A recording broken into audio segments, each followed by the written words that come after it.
Faso, la situation du peuple frère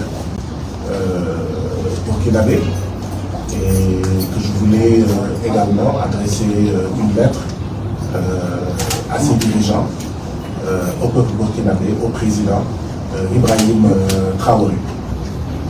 Monsieur l'ambassadeur, qui a bien accueilli ma démarche, m'a dit qu'il devait voyager, mais qu'à son retour, il serait disposé à m'accueillir. Et nous sommes aujourd'hui, mardi 13 mai, à l'ambassade du Burkina, où il m'accueille. Donc, son Excellence, je vous remercie, vous ainsi que toutes vos collaboratrices et collaborateurs, pour cet accueil chaleureux. Bonjour à nos amis de la presse d'avoir pu vous déplacer pour assister à cet événement, à ce point de presse. Donc je suis venu ici pour dire en fait toute ma solidarité au peuple burkinabé dans la situation que nous connaissons tous, que vit aujourd'hui le Burkina, ainsi que le peuple. La situation est marquée par une division internationale du travail, où certains, les impérialistes, où certains, les capitalistes, ont décidé que dans cette division internationale du travail, eux, ils devaient être les exploiteurs, eux, ils devaient vivre de notre sueur, de notre sang, à nous, peuple de la périphérie, à nous, peuple et pays d'Afrique. Dans ces divisions internationales du travail, nous, peuple africain, nous, pays africains, la place qu'ils nous donnent, eux, impérialistes, c'est la place de réservoir de matières premières. Oui, je veux ton zircon, je veux ton pétrole, je veux ton or, je veux ton gaz, je veux en tout cas tout ce qui est enfoui dans ton sous-sol. Je veux également, en plus que de faire de toi un réservoir de matières premières, je veux que tu sois un marché pour mes produits finis. Quand je vais m'accaparer de tes ressources, je vais les envoyer dans mon pays, comme la France, et je vais les transformer en produits finis, et je veux aussi venir à nouveau avec ces produits finis pour les vendre, pour utiliser ton peuple africain, ton peuple burkinabé comme consommateur. Eh bien, c'est ce qu'on appelle oppression impérialiste, c'est ce qu'on appelle le néocolonialisme. Mais partout où il y a oppression, il y a nécessairement résistance, et la résistance burkinabé n'est plus à présenter. Je crois que un des plus dignes africains, parmi les plus dignes, nous tous nous le connaissons, c'est feu le camarade Thomas Sankara. Il y a eu une parenthèse qui a été ouverte par son assassinat, une parenthèse néocoloniale, une parenthèse impérialiste qui a été ouverte par son assassinat. Mais comme nous avons l'habitude de le dire, quelle que soit la longueur, la durée de la nuit, le jour finira toujours par arriver. Eh bien, le peuple burkinabé s'est battu pendant toutes ces années, et à un moment donné, ce combat a porté ses fruits, et nous avons aujourd'hui des dirigeants à la tête desquels le président Ibrahim Traoré, qui dirige aujourd'hui la révolution burkinabé, qui est une révolution anti-impérialiste, qui est une révolution anti-néocoloniale.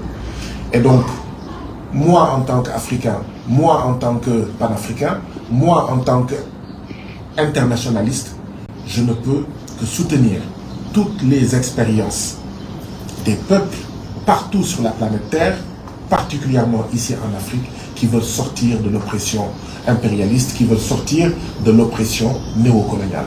Voilà en fait, Monsieur l'ambassadeur, Excellence Monsieur l'ambassadeur, le sens de ma présence.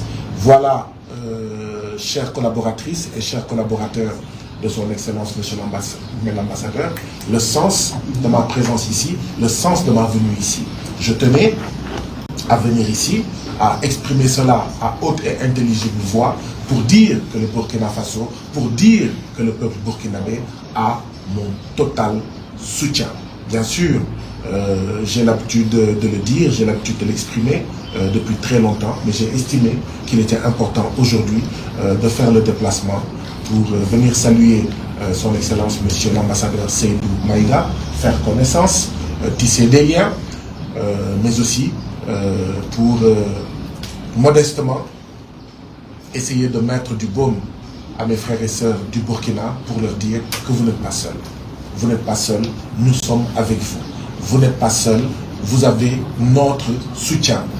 Vous n'êtes pas seuls malgré la dureté du combat, parce que sortir de l'impérialisme, sortir du néocolonialisme, ce n'est pas une tâche simple, c'est une tâche éminemment complexe, parce que l'impérialisme va continuer à manœuvrer, va continuer à fomenter des coups d'État, va continuer à fomenter une contre-révolution, va tout faire à l'extérieur comme à l'intérieur pour mettre un terme à cette expérience anti-impérialiste, cette expérience de sortie, d'accord, du sous-développement, de la pauvreté. Donc voilà pourquoi je suis venu ici.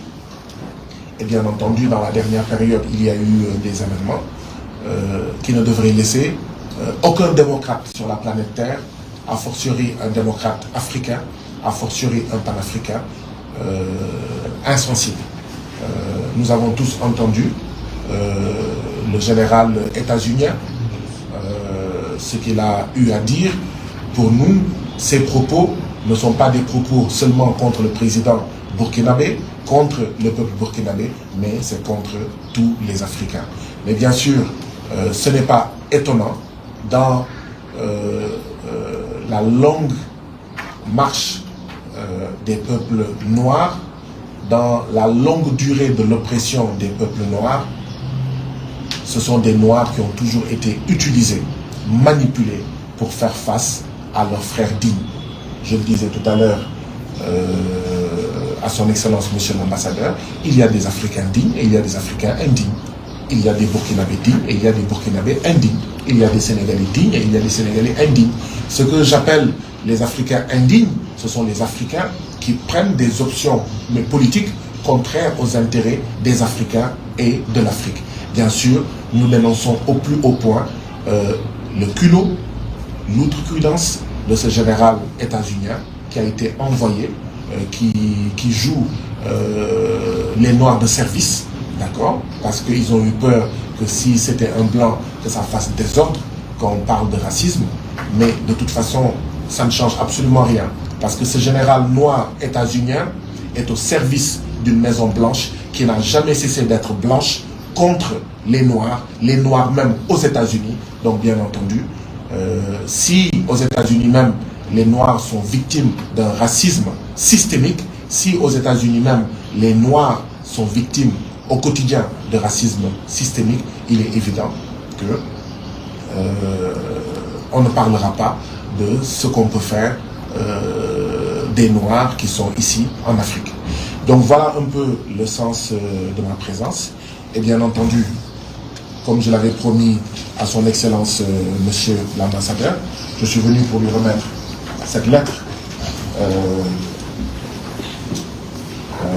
adressée à aussi mon président, à aussi mon frère, à aussi mon camarade, le président Ibrahim Traoré.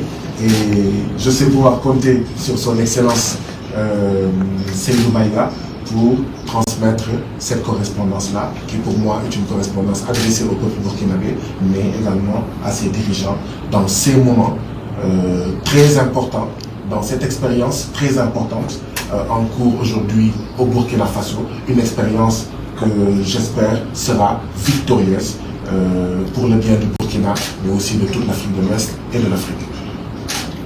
Merci bien. C'est moi qui vous remercie. Bien sûr, je vais la lire, parce que les amis des peuples ne complotent jamais, les amis des peuples ne se cachent jamais, les amis des peuples n'avancent pas masqués. Donc, à Monsieur le Président de la République du Burkina Faso, objet, soutien au peuple burkinabé et à ses dirigeants. Mon cher président Ibrahim Traoré, je tiens par cette lettre à joindre ma voix à celle des peuples et diasporas africains qui ont dit « Ne touchez pas au président Ibrahim Traoré ». Mon cher président Ibrahim Traoré, je dénonce par ma lettre la guerre imposée à votre pays, ainsi qu'au Mali et au Niger, par la manipulation de terroristes et de séparatistes, par l'impérialisme, parce que les peuples de ces trois pays veulent s'extraire de l'oppression néocoloniale de l'impérialisme.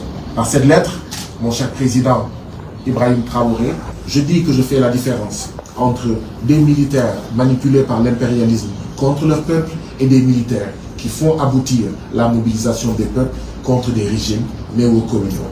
L'impérialisme a soutenu des putschs et juntes de militaires au service de ses intérêts aux quatre coins du monde et a l'outrecuidance de dire au peuple de ne pas soutenir des militaires qui parachèvent les mobilisations de leur peuple, qui veulent l'indépendance réelle, la souveraineté de leur pays et leur sortie de l'appauvrissement, du chômage, de l'analphabétisme, etc. Ce fut le cas du camarade Thomas Sankara, précurseur africain du prolongement des luttes populaires par la fraction militaire du peuple burkinabé. Mon cher président Ibrahim Traoré, cette hypocrite duplicité des impérialistes et de leurs médias ne passera pas. En réalité, depuis l'assassinat du héros martyr Sankara, le peuple burkinabé a mis un terme à des décennies de putsch néocolonial dirigés par des juntes civiles valets de l'impérialisme. Mon cher président Ibrahim Traoré, je conclus ma lettre que j'espère pouvoir terminer devant vous un de ces jours en formulant mes vœux de victoire de la seconde phase de libération anti-néocoloniale africaine en cours au Burkina Faso comme au Mali, au Niger et au Sénégal. Mes prières et mes encouragements accompagnent le brave peuple du pays des hommes intègres, Guy Marius Sagna, africain du Sénégal. Alors, je ne sais pas si j'essaie de